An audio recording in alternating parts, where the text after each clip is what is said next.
clicking. You're pressing the button. Can you hear me in the back? Just have a look up there. On the right up there is a house called Hayes. And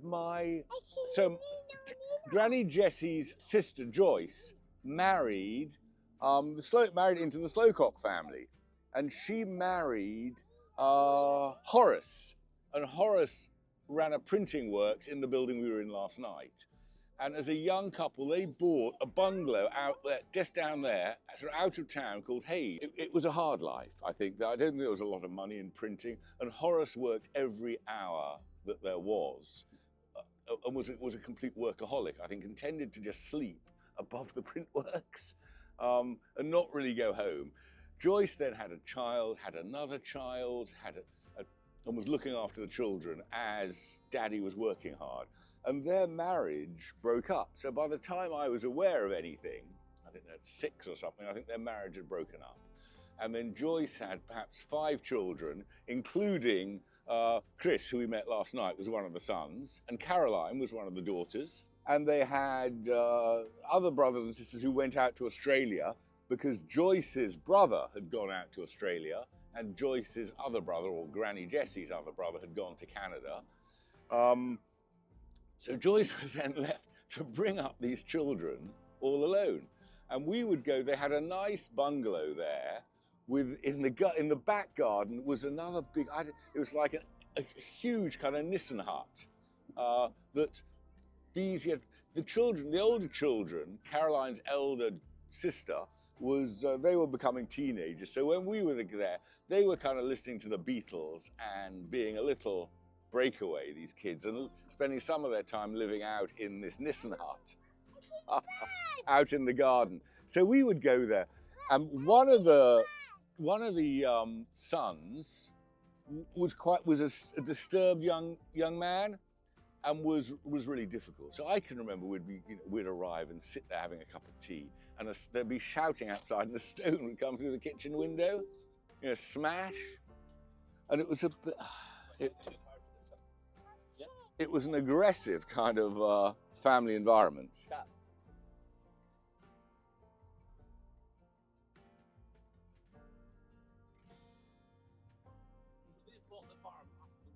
So my grandmother married a soldier, a guy who'd been in the army. And when he came out of the army, they went to Canada and started a farm in the north of Canada. While her family, she came from the Purchase family, and they were developing their farms down here around Wilkesworth. They're farmers. So the family were, by that time, they were what's most probably 2nd or 3rd generation farmers. When everything didn't go well, because the recession came along, so they had to give up their attempt to farm in Canada. They were just, frozen out. Literally, it was just cold. The recession came along. They hadn't managed to make their farm work. So it must have been really difficult. So Granny Jessie, and in fact Joyce, some of them were born in England and some of them were born in Canada. So Granny Jessie was born in Canada. So you could say I'm Canadian, because my mother was Canadian. And they would rely in part on food parcels and clothes being sent out from the family here, who realized things were tough for these settlers. They were really settlers out in Canada, in the very north, cold north, Alberta of Canada. They had to give up. So he came back, and it must have been awful for this man to have tried to start a business, and then they had to come back. And the family farm gave him a job as a farm manager, as a sort of a senior member of the team. So by the time I kind of came along and was aware of things, he was really reaching retirement age, and he helped with the administration of the farm. He would go around checking things, counting. One of his responsibilities was to drive to one of the farms, one of the fields, and count the cows every morning. And it was his wife's brother's farm, I think. So our grandmother, what was the relationship to the Purchase? Her brother owned the farm. Her brothers owned the farms. It was her father who was the postmaster at Right. Morton. So they gave they gave her husband a job. Yeah, and the farmers then has gone down to Ian. So Ian is directly related. Well, Ian's my second cousin. Ian's my second cousin. You wanted to say something, David? Yeah, we just passed Brookside. Did you see Oh, that? oh no, no. We passed Brookside. We passed one of the farms where a great uncle lived. And I remember we went to a wedding there. We were page boys. Yes. And they had. I remember they had a summer house that was on circular rail. You could rotate this large summer house. A gazebo. A gazebo. And we loved this. Yes, and you remember we were pushing it around, and it came off its rails. Do you remember that? I don't remember it. I felt very guilty because we pushed this thing off its rails. And I think we were in kilts. Well, do you remember that?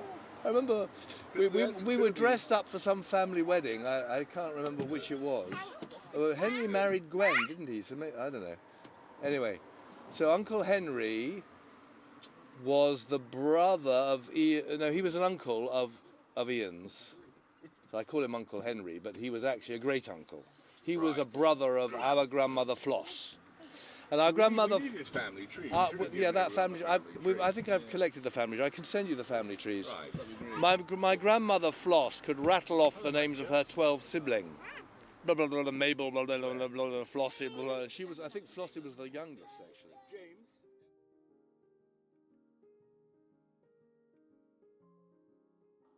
So what did all the other 12 brothers and sisters, or the 11 brothers and sisters do? The farm would go to what? Yeah. And then your granny's mom married you into Canada. Well, the other sons were looking after different of these farms, I guess, and others would go and. Farming wasn't everyone's cup of tea. I mean, in those days, it was tough, I guess. But although they were big landowners, I mean, it was hard work, and I think they would say it wasn't hugely remunerative. But I mean, these are good questions for Ian, because Ian was the elder son who did get the farm. It was said that these children went over the world. I think 2 went to Australia, 1 went to Canada, because they wanted to get a distance from their parents. Now, I'd like to ask my mother. I'd like to turn to my mother and ask her that question.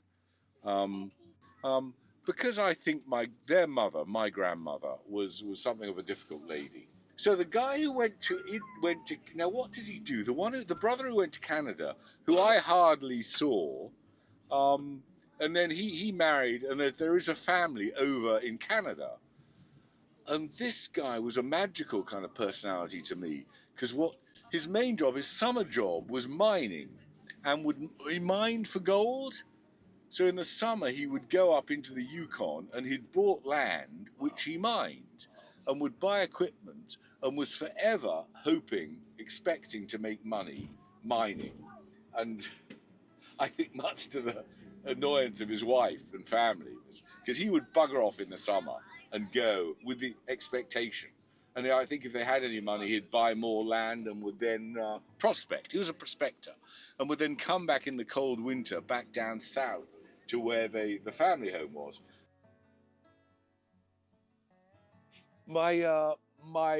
So Joyce, who lived just down the road here, very close to where we're staying overnight, she was looked after she was a very strong Christian, and I think got support for the family from the people in the parish. And there was great difficulty. Caroline, Diana, the elder daughter, became an artist and went to London as an artist. Caroline went to a local school, and I think went to a grammar school.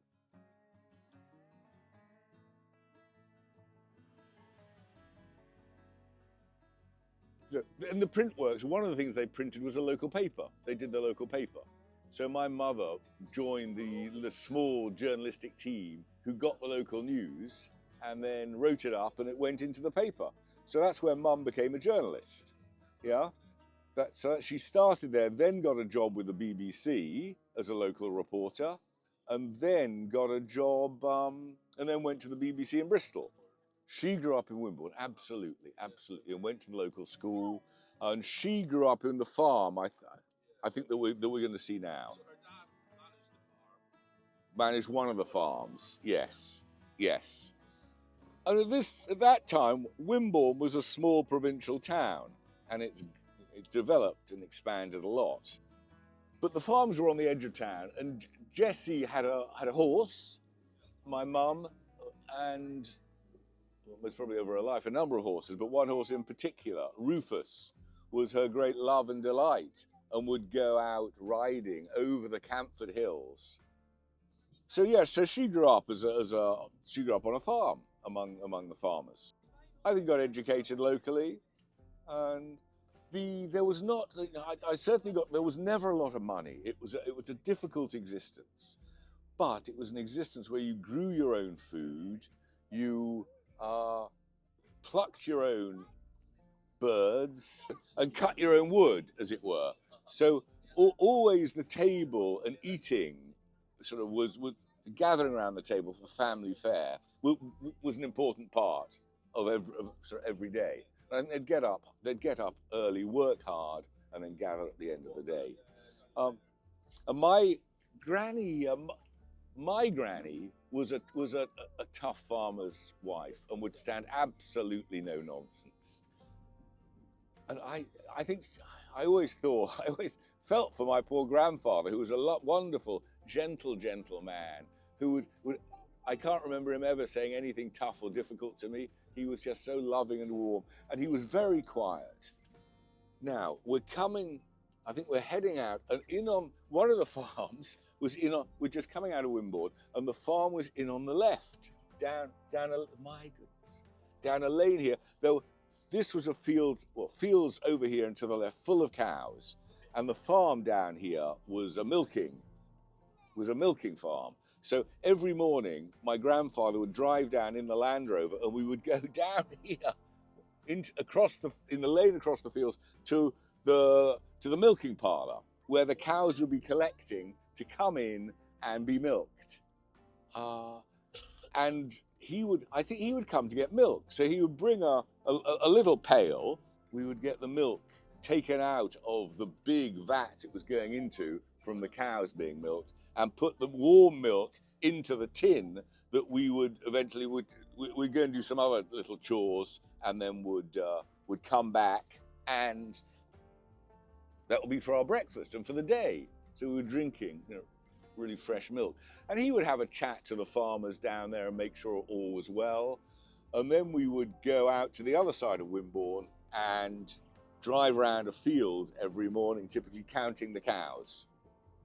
And we would, as we went into the fields and drove across the fields in the early morning with Grandpa, he would let us get out onto the roof of the Land Rover, climb up and hold on as he would drive over the field, shouting, and he would shout to the cows.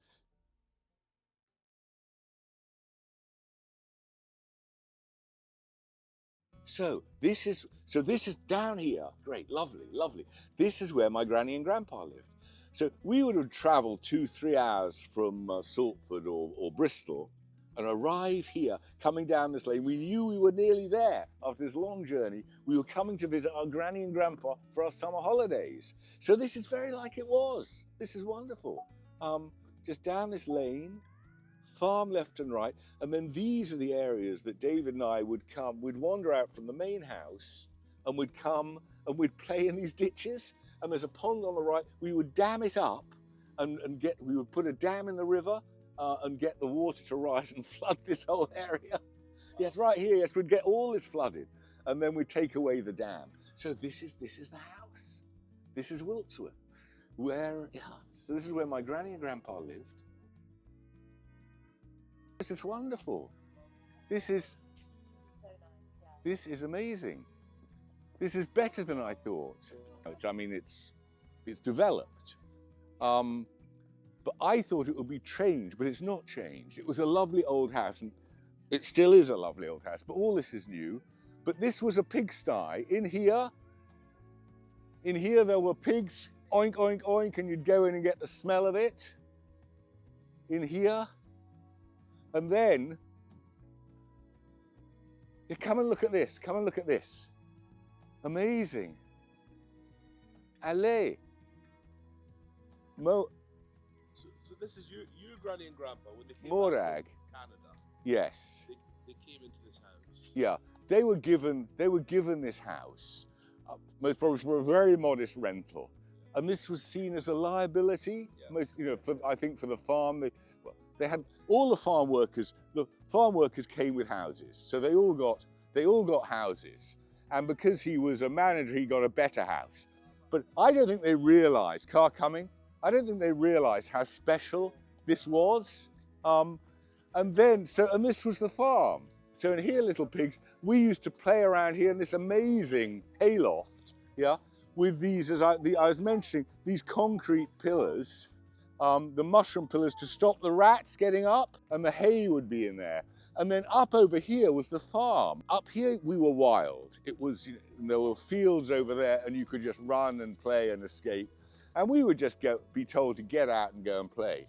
And then I remember in the summer, these fields of wheat would be harvested, and the combine harvester would come in, and then they'd make the hay bales. And by this time, I was most probably 12 or 14, and we would have the opportunity of helping them bale and be on the trailer, and the bales would be picked up, thrown up onto the back of the trailer, and the tractors, and us boys would be helping.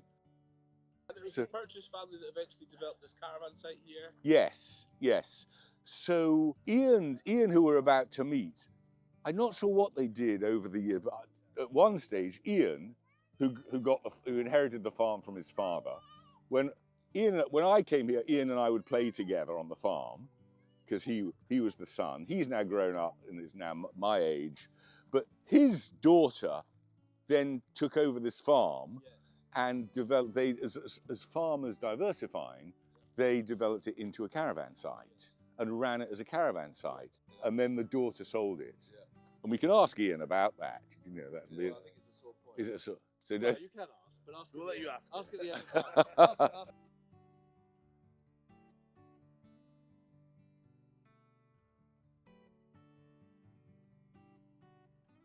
It's most probably 50, 55 or 60 years since I was last here. Standing here in this garden. 55 years, 60 years, David. Amazing. So this was the garden, this was the house where we would, come. And then the veg garden was over here. I can remember there's one family picture we'll come upon of cousins and things gathering in this, at this door with this backdrop of this lovely house. Wow, look at this. And this was their veg garden, and this was their veg garden. And they grew, but my grandmother in particular grew everything, all the veg, and the beans and the strawberries, fruits, veg. They lived really off their garden because they had to. They had to. And their bedroom was up here, and the kitchen was at the back.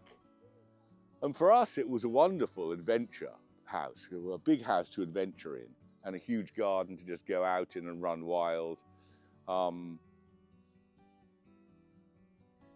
then cousins to meet. Yeah, so it was a lovely holiday place. But it must have been a big house to maintain. But I suppose the farm would have its maintenance team, I guess. And if there was something needing to be done, there's probably no maintenance sense. There was someone who would come and do some woodwork or some tiling, because there are a whole load of buildings around the farm to maintain and look after. But isn't it wonderful? So this is Tudor. This goes back to the 1600s? 1600s. Or is it earlier? Henry VIII was earlier, 16th century, 1500s. 16th century, 1500s, yeah?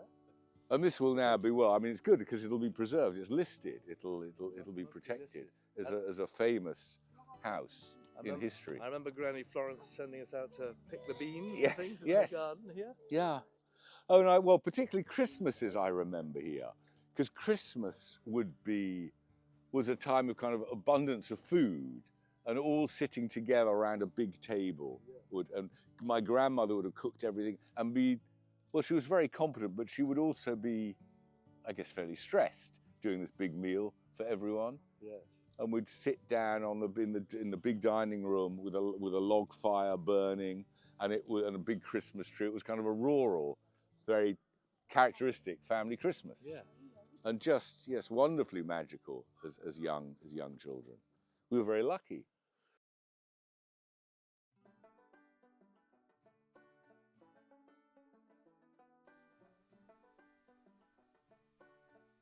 And I'd forgotten this, but David's reminding us.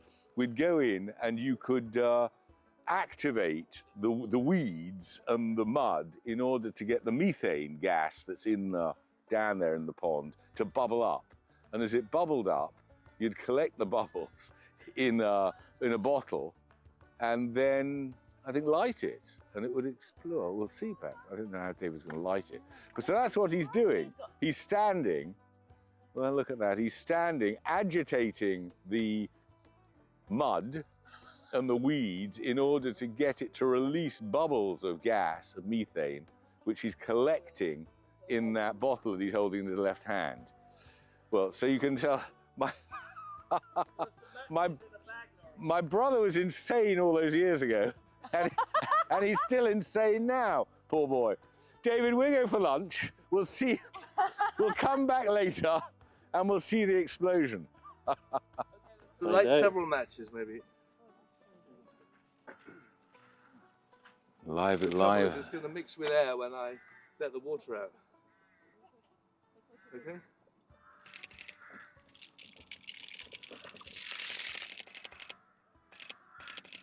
Bang!